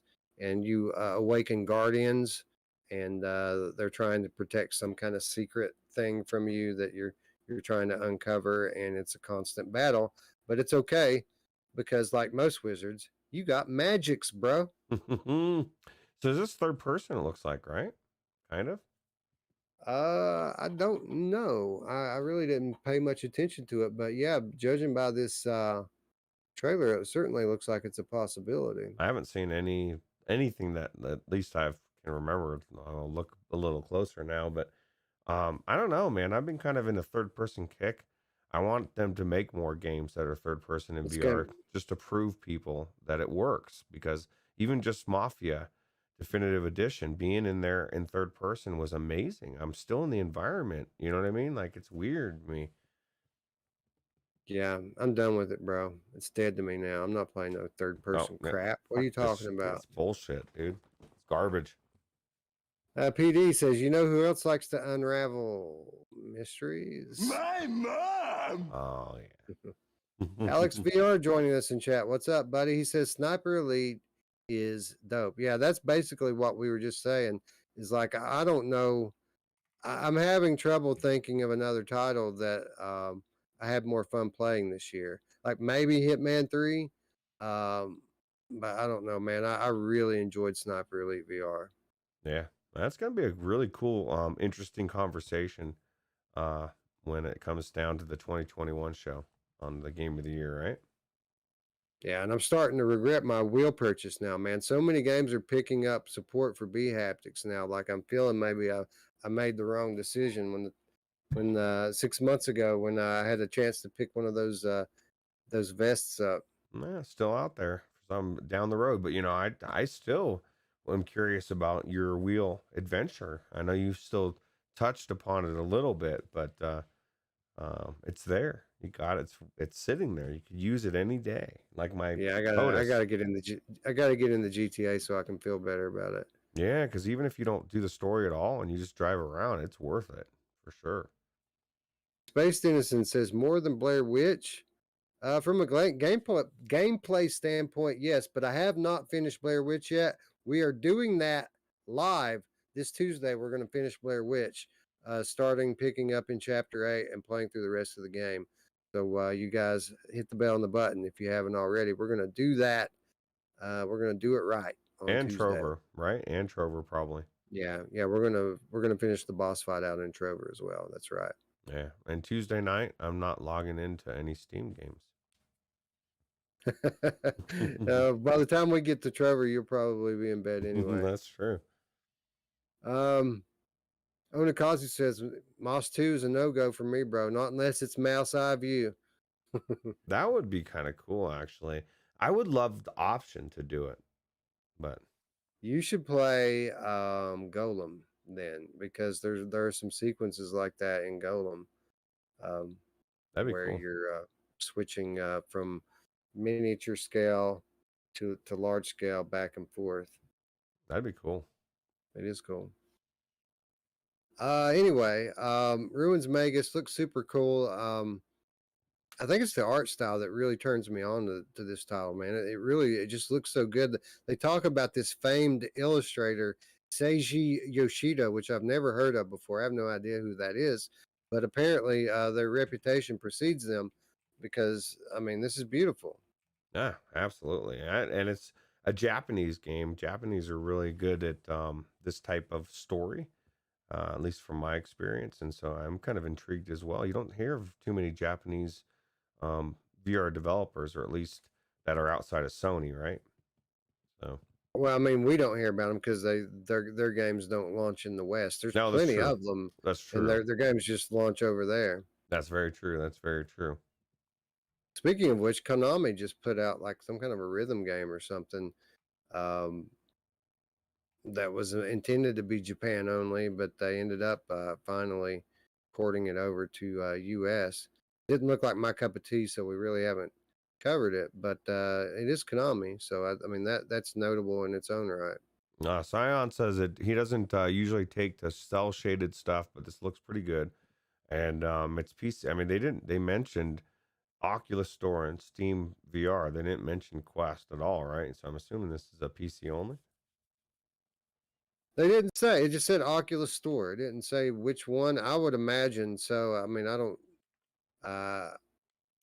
It would strike me odd that if some random developer was able to pull something like this off on Quest, you know what I mean? But stranger things have happened. We've seen small teams do some pretty amazing things on Quest 2. So, and plus, again, Quest 2 is just now getting unlocked. From being tethered to Quest 1. So we really haven't seen that device pushed to its limits yet. Who knows what the thing's capable of? Okay, well, Wes, this should make you feel better. Alex VR says he wishes he had a wheel, and he's got as many vests as he wants. So, you want to trade, bro? little we can do a swapperoo. swap. We can do a swap. Send me a press unit. Just let me borrow one for a little while. How about that? I won't break it, I promise. Onikazi says technically 17-bit is a Japanese dev. That's true. And that probably explains why they haven't answered my emails. Bastards. Well, I'll tell you what, I just get so used to all the good devs coming from Poland that I just forget that there's other countries.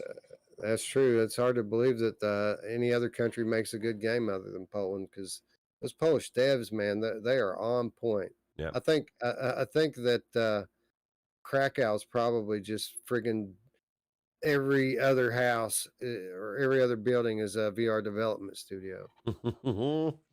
Probably. Onikazi says, keep an eye on Craigslist and Marketplace. Able to pick up a G27 for $125. That's pretty cool, man. That's actually that's awesome. I need to probably maybe do that.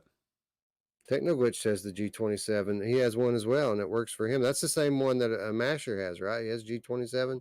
I think so. No, Masher got the one I got. No, yeah, he got the same one. Maybe it's Radio Run. Radio Run's got the expensive the expensive one, I think. Yeah, I don't know. Somebody had a G27. Yeah.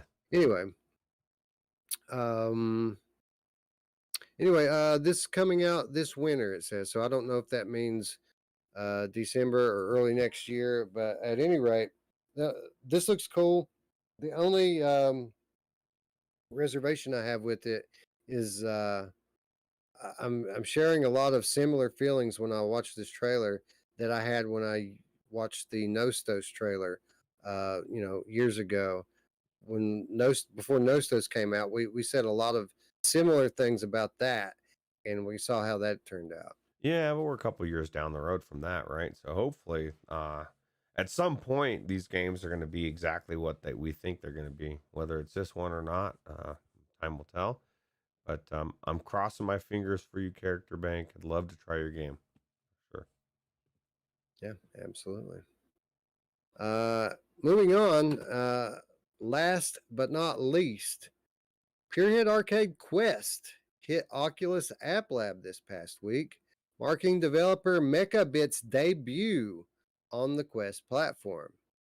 Interestingly, this does not appear to be a port of the original Pierhead Arcade, which is well known for bringing amusement themed minigames to PC VR as well as PlayStation VR.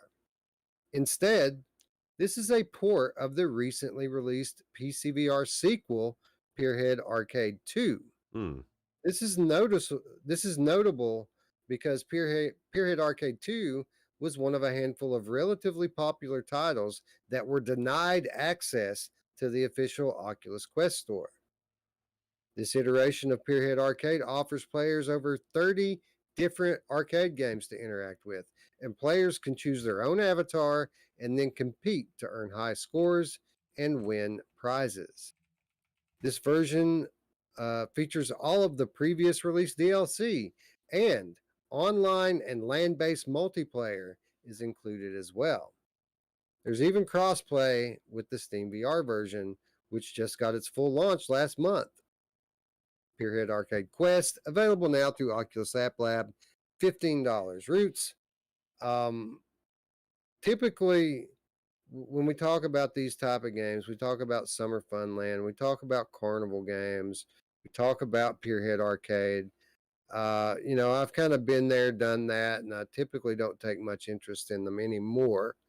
Now, with that said, I've always had the same criticism of all of these games, that there's no reason that they shouldn't have multiplayer. Like, these types of games are meant to be played with friends, but they always are single player experiences.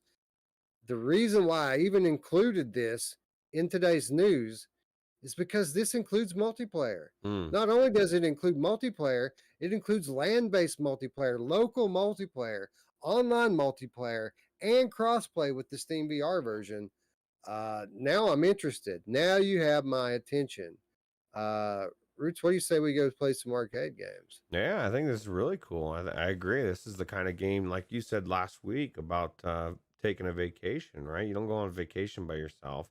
Not many people go to the Pierhead Arcade or an arcade like this by themselves. If I would imagine if you were going to go, you're definitely going with your kids. And most likely your wife's going, unless she, for whatever reason, has some other engagement or vice versa. But the kids are always there. And so it would be a great thing for your whole family to check out. And I would love to go in there. Maybe me, you, and Mash are going and see, what's up, see what these games are all about. So for me to, in real life, to go to any place anywhere near like this, I'm driving close to an hour. Which what that means is we never go to anything like this unless it's like a birthday or something. We never go to anything like this.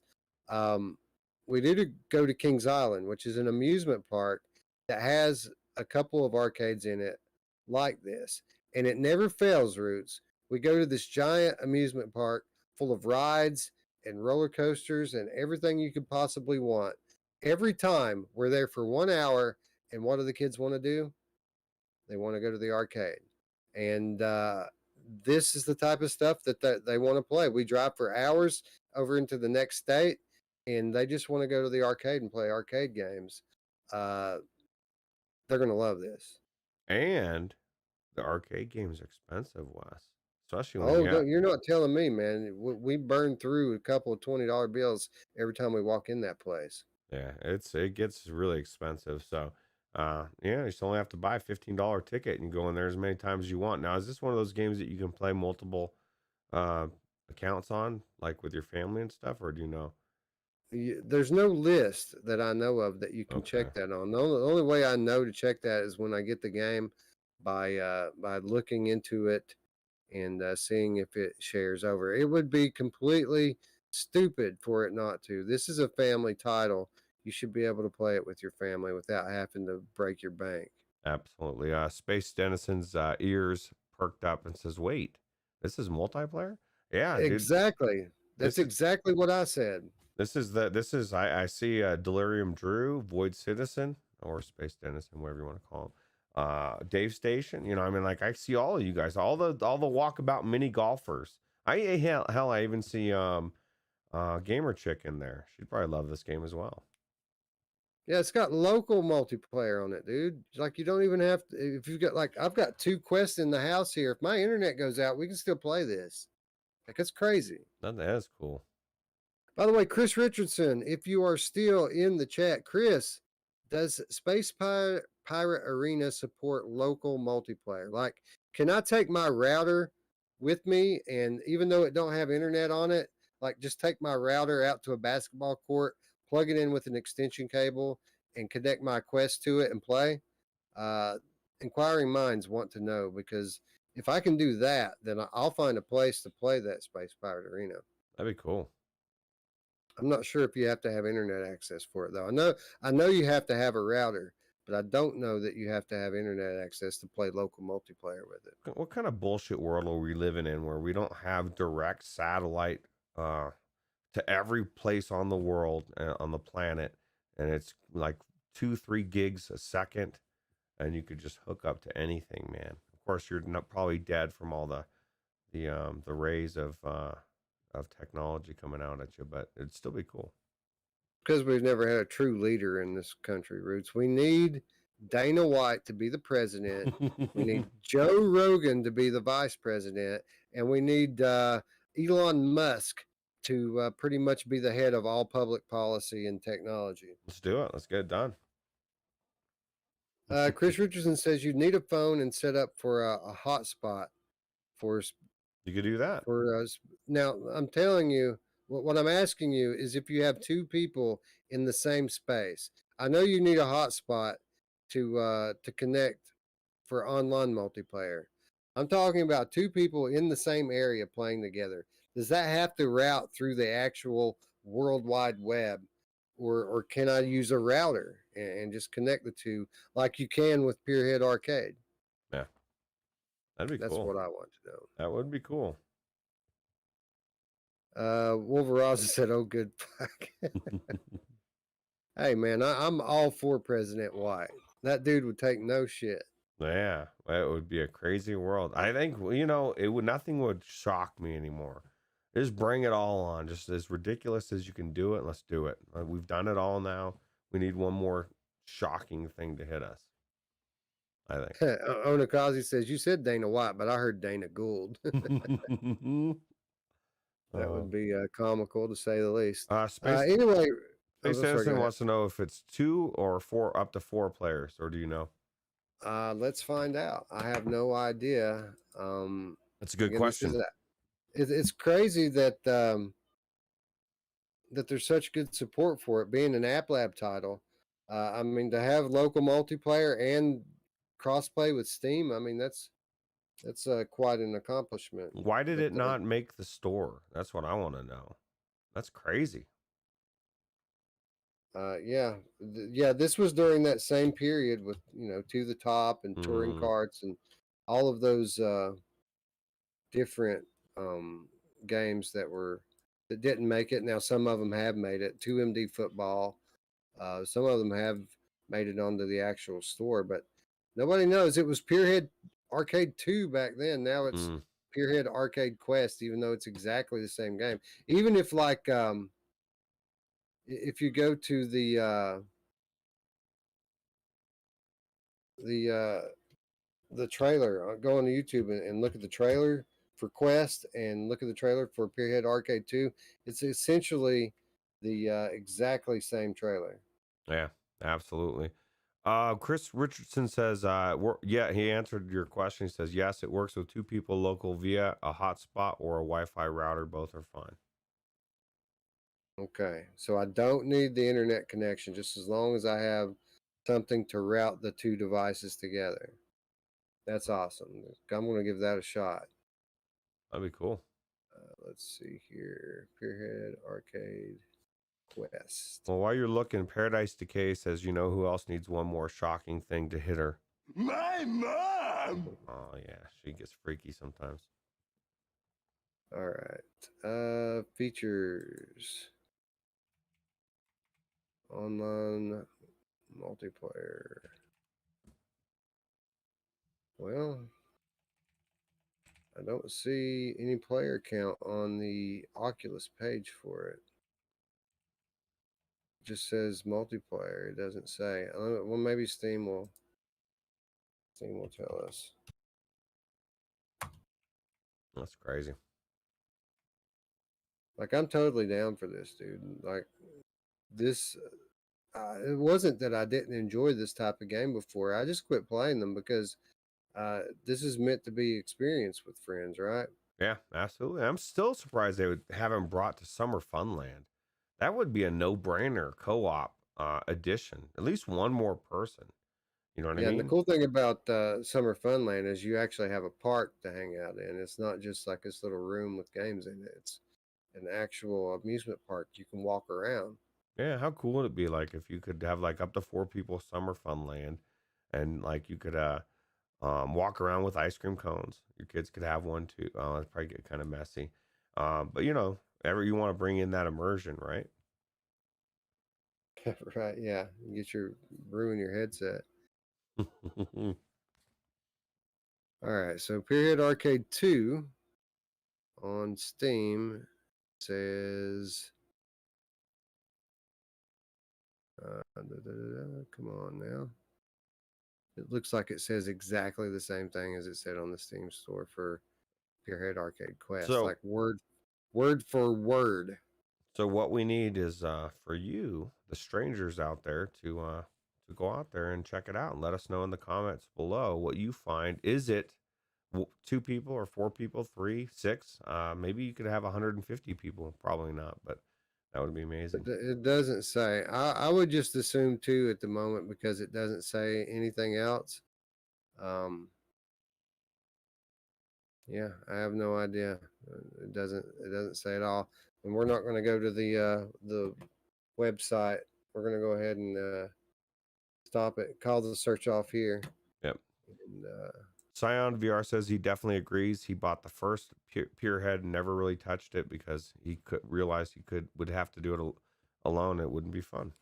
And yeah, that's who else hates playing with it alone? My mom! Sometimes. PD says Summer Funland has one of the best underwater rides in VR. You know, I like the scope of it, PD. I wasn't very impressed with the graphics of the Summer Funland underwater thing. With that said, though, like I played that like years after I did the Ocean Descent on PSVR, which is beautiful and amazing. And like after you do Ocean Descent on PSVR, and then you go in the Summer Funland, it's just like, this looks fake. This looks fake, man.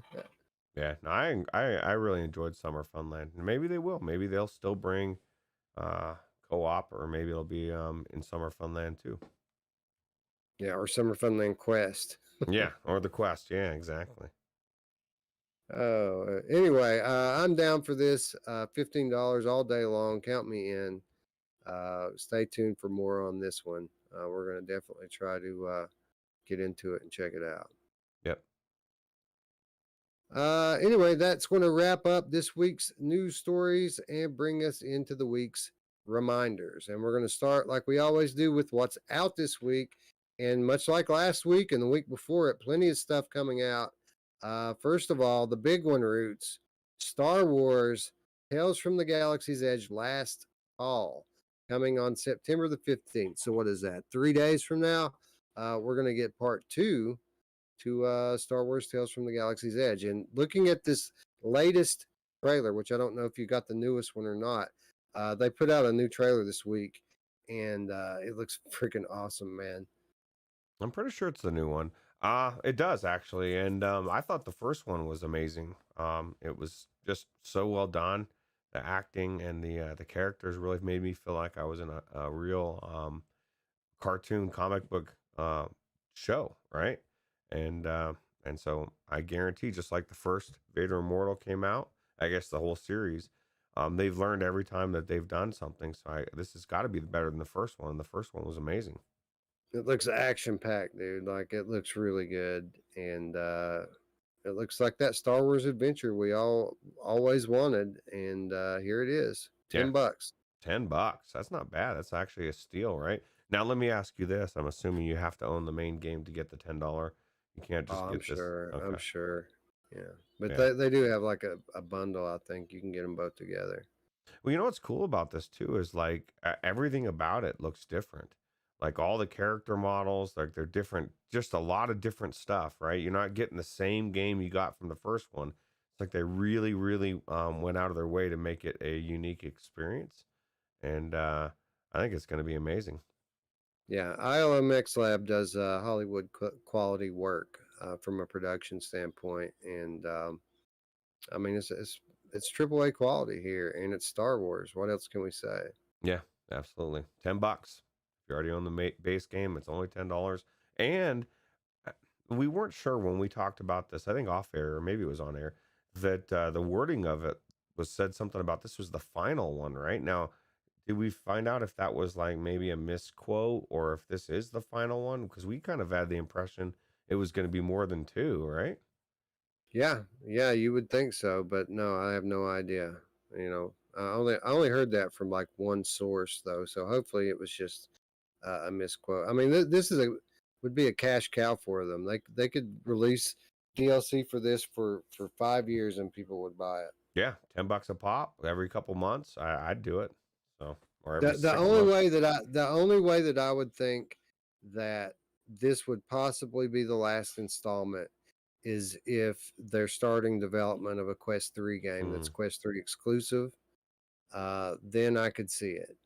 And maybe that's the case. Maybe the pressure from Facebook's competitors has accelerated plans for the next generation Oculus Quest.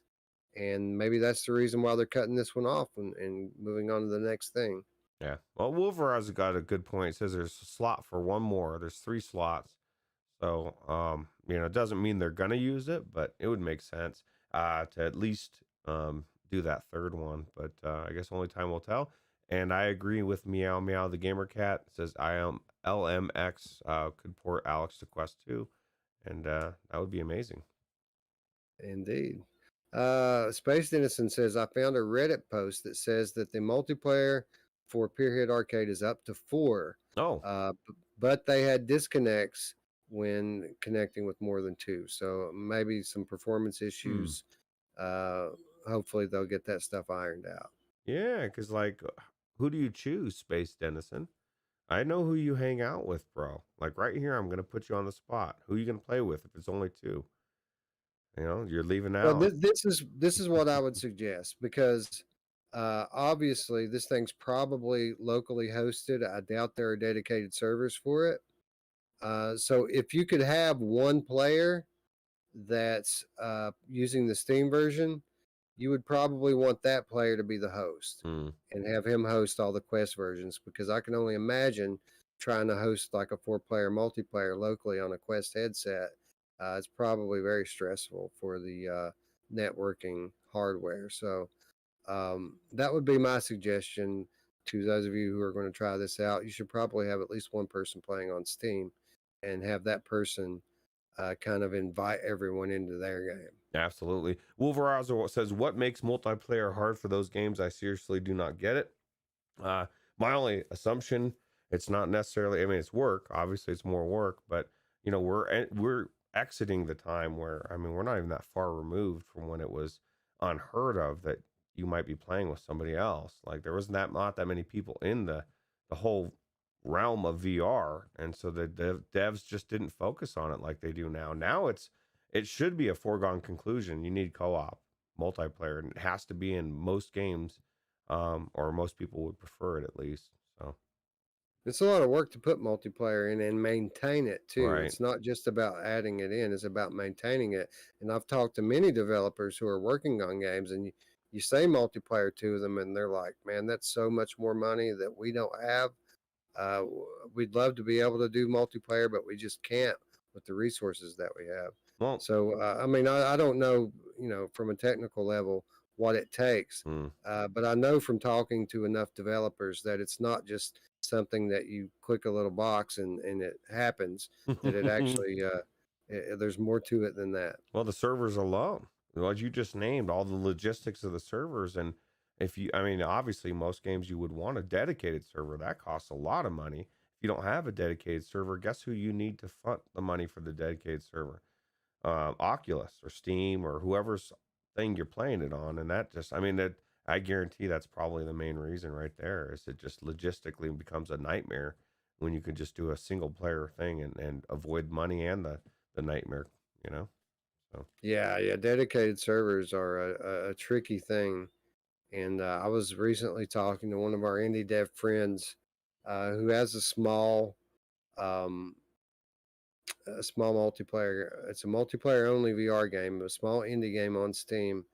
And I was talking to him about going on to Viveport, and he loved the idea, but he wasn't sure if he could do it because he didn't know how that revenue structure would screw up his agreement with mm, the server provider for his dedicated servers. So there's a lot to it. yeah, absolutely. Anyway, Star Wars Tales from the Galaxy's Edge Last Call, September 15th, Oculus Quest exclusive. Looking forward to it. Yeah. Clash of Chefs VR from Flat Hill Games comes out the very next day, September 16th. Oculus Quest, Steam VR. I'm hearing rumblings, Roots, that this is pretty fun. I'll tell you what, man, people love these cooking games. And this is one of those games that can just get ridiculous. And I enjoyed playing Sims cooking stuff way back in the day on Sims Online. I would think this would be way much more fun. Is it? I would imagine this is what, 4 people co-op. I don't know if it says I in there or think not. so. I think you can go up to four players, and I think there's even a single player mode in it Oh, with 80 levels. oh wow. Well, Yeah. what that's good too because how many multiplayer games do you go into that you suck at, Wes, because you don't have any way to practice? Now I can go in, I can play 80 levels, come in there and school everybody I'm competing. I guess I'm assuming when you're playing multiplayer, was it their competition or is it I guess maybe you're working together. I think you can do, if you have four players, you can do. Actually, I think you can do both. It's up to you how you want to play it. Oh, cool. I don't know, man. I enjoy these type of games and I can't wait to check it out. Yeah, you guys want to see it? You guys want to see Roots and Weasel and maybe Eric uh, throw down on some Iron Chef, Clash of Mm. Chefs VR? Let us know in the comments down below. Maybe we can make that into a reality. This game comes out this week on the 16th. You know what's funny? I'm noticing in these newer trailers, Wes, is a theme is they're really, the original OG commercials. Almost every single one of them had the OG strap. Like they wanted to show you that you have this base headset. You don't need anything now. Now most of these things you're seeing them with the elite straps or even the elite strap with the battery. Like in this case, that's crazy. Yeah, that OG strap was rough, man. Like it's usable in a pinch, but you don't want to have to use it like for any kind of long-term gaming. No, no, people will justify it and say, "Oh, I don't even really feel it," and then they get the new one and they're like, "Oh my god, thank God." Right. Yeah. Well, I mean, VR cover goes a long way. Like if you can get a VR cover facial interface, Mm, you can use the jock strap with that. But again, it's not something I'd recommend. If you can afford to drop the $30 to get a good strap, you should do that. Yeah, absolutely. Scion says this game uses motion controllers. Pathetic. And Yes. Onakazu says you use your hands. That's like a baby's toy. It is a baby's toy. Crack shot, bro. That's right. Oh, also out this week, Cursed Night, The House. This comes to us from VR Pirates on the very next day, September 17th, on Steam VR. So this is an escape room game, a horror-themed escape room game. And this game originally was a Gear VR game, and then it became an Oculus Go game, and now it is a Steam VR game. And apparently it's getting some visual upgrades for the PC VR version because the minimum spec to run this thing is a 2070. Oh wow, that's crazy, man. That's a pretty Yeah, high spec, right? yeah, or maybe it was the recommended spec. Either way, you don't need a 2070 to run a Oculus Go game. So I'm assuming that it's got some pretty substantial visual upgrades. Yeah, absolutely. Cool. Another horror game. Lots of reviews on the Oculus Store for the older versions of it, like a 4.1 out of 5. So people thought this was pretty good. Yeah. So, Oh, I saw somebody walking through the house with a chainsaw, and that was pretty cool. So yeah, I like chainsaws in VR for yeah, sure. yeah. Who doesn't? We need to get and play that Battle Sisters. It's got chain swords in it. Yeah, that's true. We got access to it, right? Is that on? That's on your account though, right? Is that? I guess we do have it on the store or the whatchamacallit, the Yeah, Virtual we do Strangers now. account. We, Yeah. yeah, we do have it now. Like I bought it, but I think we have it on our shared account as well now. Cool. So now we could play together because I don't have it. So Yep, absolutely. Table of Tales, The Crooked Crown from 10 Man Games, September 15th, coming to Steam VR. A lot of people saying that, shades of Demio with this one, only this one is a bit more story focused and single player. And Dungeon Master in this one to narrate it for you. A lot of stuff that these fantasy gamers like to hear.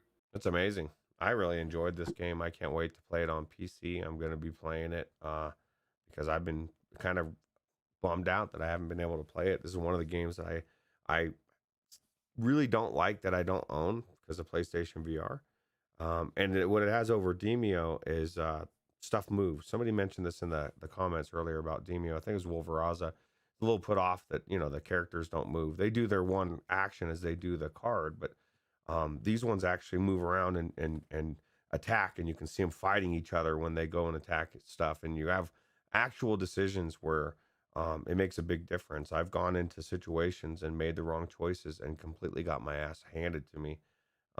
So there's strategy as well. And the coolest part about it is the whole premise. You go in your grandma's attic and you find this table and you like, what is this? You uncover it and it comes to life. You got this raven that flies in and starts telling this tale, right? And she's, like you said, the dungeon master, and just actually really well narrated thing, and just very intriguing. I really enjoyed it. I think you're gonna love it, Wes. Yeah, it looks cool. It really does look cool. And glad to see all this time on. I mean, this game's been out forever on PlayStation, and now it's just now finally making its way into Steam. It's good to see, uh, that this game is still alive and actively supported by the developer. Yeah, absolutely. And Zalen Marus's Table of Tales was awesome. And yeah, so definitely check it out. What you said, $15? I don't know how much Oh, it's going to cost. okay. I know it comes Maybe out I'm on the hoping. 15th. I would say probably $24.95, but I'm hoping $19.95. It was on sale, $5 not too long ago during the sale. It was actually, and I own it on PSVR. I'm gonna pick it up if they don't send us a key, which I hope they do. Send me a key, please. I love this game, and I'll rave about it and want to play through it again. Yeah, Meow Meow the Gamer Cat says Table of Tales is really, really good. Yeah, Yeah, it's definitely amazing. And I'm excited. I was shocked. It's funny because I don't even know how it came up. I brought it up to Wes, or we somehow it came up, and I told Wes, I said, dude, you need to try that PlayStation. Oh, he said it's on sale, $5 for PlayStation VR. I said, dude, pick it up, must play. And he's just like halfway. He's like, why would I do that? It's coming to PC VR on the 19th. I'm like, what? Like, are you kidding me? I was out of the blue for me. I did not know they were working on this. So. Spaced Innocence says $20 full price on PSVR, so it shouldn't cost any more than 20. Yeah, yeah. So $20 is very fair for this game. Absolutely.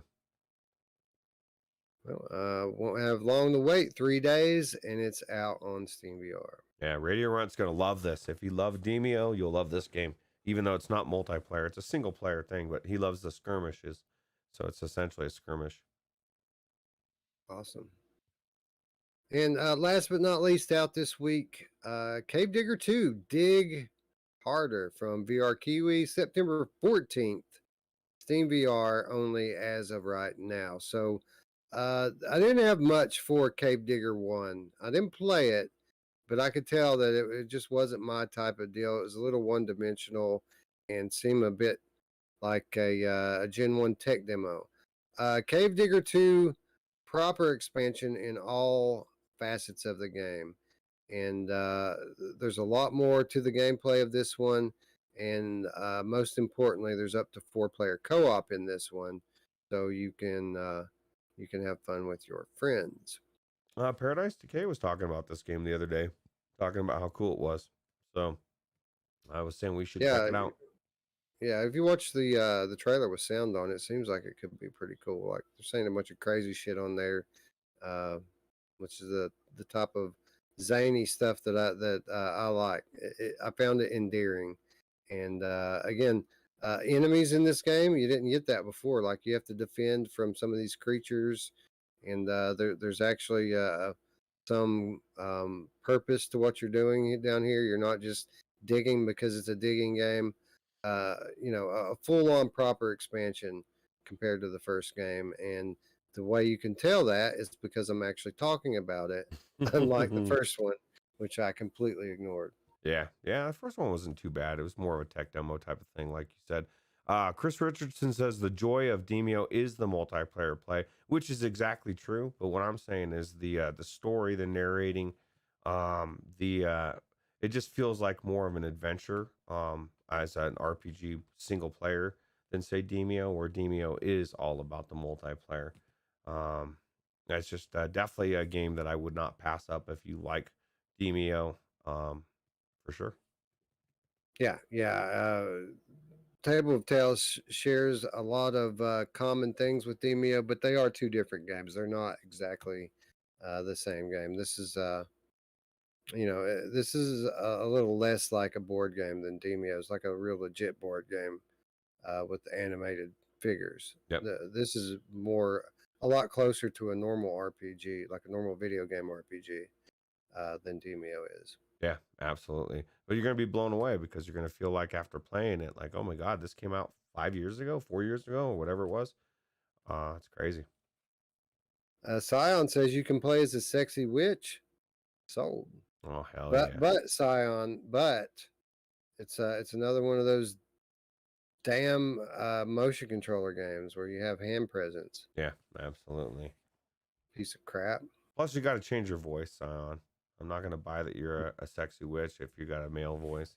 Although I guess you could. So. Yeah, it's 2021, bro. You never know. Yeah, what am I talking about? I'm wrong. Anyway, that's what's out this week. A smorgasbord, a little something for everybody in there. Get your wallets ready. It's another one of those weeks. Yeah, absolutely. There's actually a lot of good games on there that I need to add to my wish list, Wes. And what timing, Roots, because it's that time of the show where we ask all of you to join us as we do our part to support these developers by wishlisting a game right now in real time, all together. We talked about so many awesome things today. I'm sure we talked about something that you want to play. There's a reason these developers are constantly asking for people to wishlist their games, and that's because it's important to them.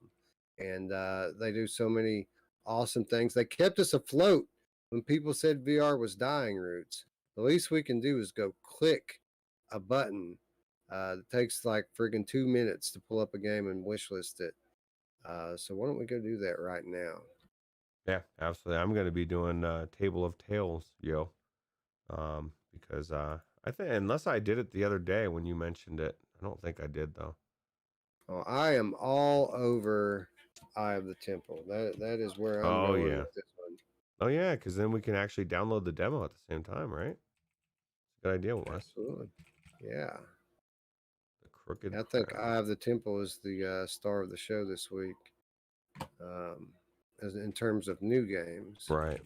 Absolutely.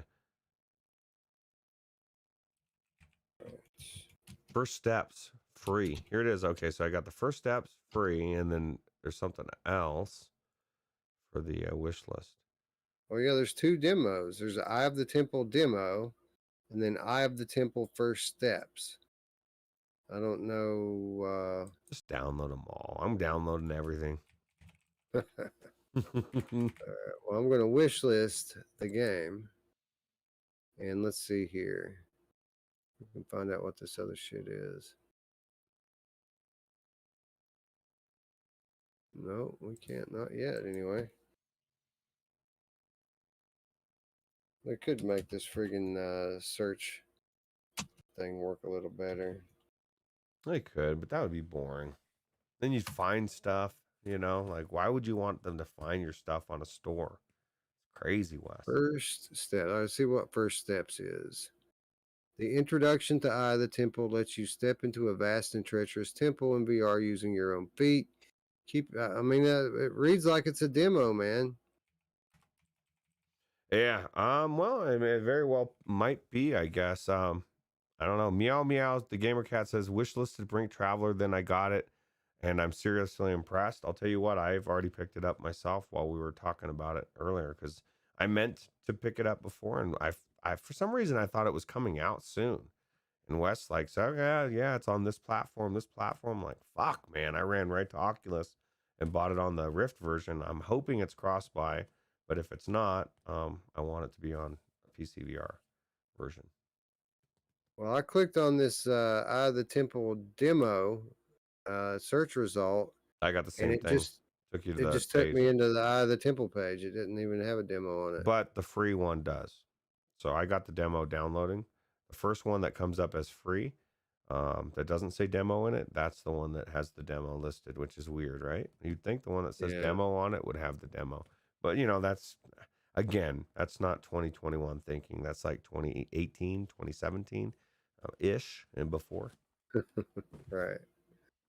All right. So I'm down. I'm clicking download as well.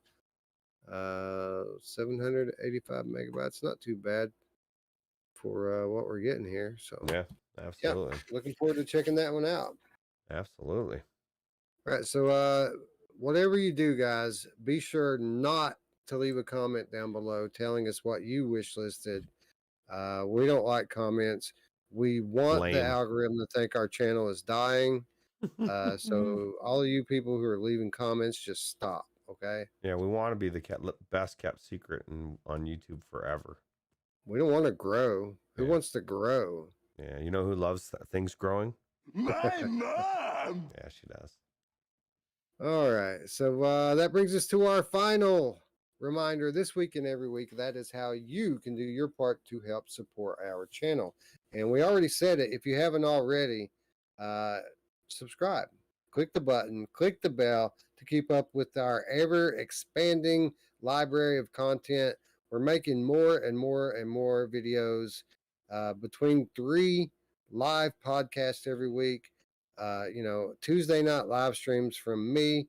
Probably going to do even more as I get time, but I think my friend Roots here is as well. I mean, hell, we might even be on here doing Clash of Chefs one day this week.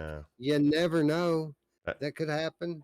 That'd be cool. And Onakazi says, you can't tell me what to do. I'll leave 20 comments. Right. Absolutely. Well, Onakazi, in all honesty, he's one of the cool ones that actually does comment quite a bit. And it's not just fluff either for the sake of commenting. Onakazi always has something cool to say. So thank you, sir, for the support. Yeah, we love the fluff. For those too. of you, I'm sorry, go ahead, Rich. We love the fluff too, though. If you want to fluff it up, Oh, go yeah. ahead. Yeah, fluff it up. Yeah. You know, it's great at fluffing, Roots. My mom! Oh, I was just thinking that. Anyway, maybe you'd like to do a little something more. Maybe you've already clicked all the stuff and you want to do a little something more to help support our channel. Well, you can do so by supporting us on Patreon for $3 a day. No, wait, $3 a week. No, wait, $3 a month. That's not even $1 a week. No. $3 a month gets you access to our weekly show notes, which has all kinds of videos and articles linked up in it. Not to mention every word that I said during today's show, I read it from my notes. It's all there. You get 4 of them a month for $3. That's not even to talk about all of the exclusive content, which used to be not much at all, but now it's like a friggin' avalanche of exclusive gameplays, Roots. Yeah. Now I know how to upload some stuff, and I know to list it unlisted, not private. So there's 2 GTA 5 VR videos up there. Wes is adding stuff all the time, and I actually feel inclined to maybe make some stuff. Now I will tell people that have been watching my GTA series 1 through 5, and they're on my channel, and like, what the hell? I am going to release it to you in a couple weeks, just because I'm assuming some people might actually want to watch it. So. Yeah, and I have a feeling that there might be a new video up on there this week. One might even say legendary. Oh, yeah. I can't wait to make it. You know who else can't wait to make it, Roots? My mom! Oh, yeah. All right, and that brings us to our last reminder, and that is the invitation. It's in the description down below. It's an invitation to the Virtual Strangers Discord. It's where we hang out all day. It's where we talk about life, love, and VR, and our love of VR. The Virtual Strangers Discord, it's where we live. It's our home, and we're inviting you into it to make it your own. Don't make us regret it. Yeah, and wipe Click your the shoes. link.